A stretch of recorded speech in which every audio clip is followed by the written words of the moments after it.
Hi, I'm a nerd. Did you know Valentine's Day may have started with a beheading? It's true. The holiday we associate with love, chocolates, and roses has some wild origins. Stick around and discover ancient rituals, quirky traditions, and surprising global twists that make February 14th one of the most intriguing days on the calendar. Let's start with a true or false question.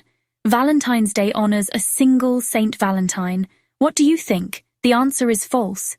There were actually several Saint Valentines. The most famous Valentine was a Roman priest who defied Emperor Claudius II.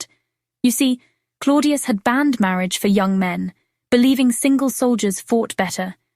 But Valentine believed love couldn't be outlawed, so he secretly performed marriages until he was caught and executed.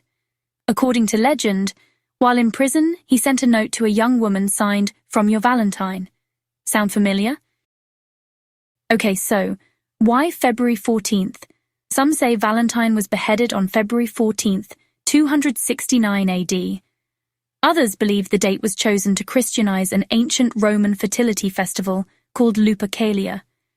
This wild celebration involved sacrifices, matchmaking rituals, and, wait for it, men running through the streets slapping women with goat hides. Supposedly, this was thought to make women more fertile. Nothing says romance like a spank of goat hide, right? Apparently, the church decided to tone things down and dedicated February 14th to St. Valentine instead. Now, let's jump ahead to the Middle Ages, where things start to take a romantic turn. True or false? Valentine's Day was always about love. False. For centuries, it was about honoring saints, not romance. But then, poet Geoffrey Chaucer wrote a poem linking Valentine's Day to birds finding their mates. It was believed that February 14th marked the start of their mating season. And this is what gave birth to the idea of Valentine's Day as a celebration of romance.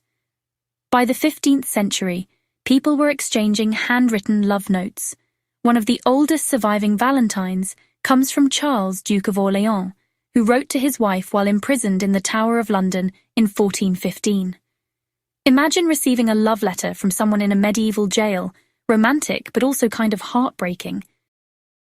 And while we're on the topic of hearts, nothing symbolizes love like the iconic heart symbol, except it looks nothing like a human heart. Why is that? The origins of the heart shape are mysterious, but some historians believe it was inspired by ivy or fig leaves, symbols of fidelity in ancient art. Another theory ties it to the silphium plant, an herb used in love potions and as birth control in ancient times. The plant's seed pods supposedly resembled the heart shape we know today. Whatever its origins, the symbol became a universal representation of love. Cupid is also a universal representation of love. Here's a fun one. True or false?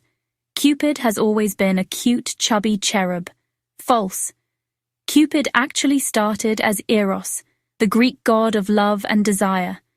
Unlike the playful figure we know today, Eros was depicted as a handsome young man who could inspire passion or chaos with his arrows. The Romans rebranded him as Cupid, gave him wings, and softened his image into the mischievous cherub who symbolizes love. And nothing says I love you like a box of chocolates. True or false? Chocolate has been linked to love for over 1,000 years. True. The connection starts with the Aztecs, who believed cacao beans were a divine gift from Quetzalcoatl, the god of wisdom. They used cacao as currency and considered chocolate an aphrodisiac. When cacao reached Europe in the 15th century, it became a luxury item for the elite. Then came Richard Cadbury in the 19th century. He had the brilliant idea to sell chocolates in heart-shaped boxes for Valentine's Day, turning chocolate into the ultimate romantic gift.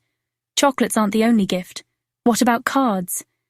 Valentine's cards as we know them got their start in the 1840s, thanks to a woman named Esther Howland, who is often called the mother of the American Valentine. She began mass-producing elaborate lace-covered cards that made handwritten notes seem downright boring. By the early 20th century, Valentine's cards had gone mainstream, and today, billions are exchanged each year. Here's a trivia challenge for you. True or false? Valentine's Day cards were once banned in England. believe it or not, true. In the Victorian era, some people found Valentines too risque. Cards often featured hidden flaps or fold-outs revealing cheeky messages or suggestive illustrations. Scandalous by 19th century standards. What about the rest of the world? While Valentine's Day is huge in the US, other countries put their own spin on it. In Japan, for example, women give chocolate to men on February 14th. A month later, men are expected to return the favor on White Day. In Finland, February 14th isn't about romance at all. It's called Friends Day and celebrates platonic relationships. And then there are the quirky historical traditions, like pinning bay leaves to your pillow to dream of your future spouse, or baking dumb cakes in silence to summon visions of your soulmate. These global traditions highlight the beauty of Valentine's Day as a celebration of connection, whether romantic, platonic, or familial. If you enjoyed learning about the strange, sweet, and surprising history of Valentine's Day, make sure to hit that like and subscribe button. And let's keep the conversation going. Join me as I explore the universe of ideas and work to unite the biggest community of nerds across the globe, and maybe even beyond. Thanks for watching.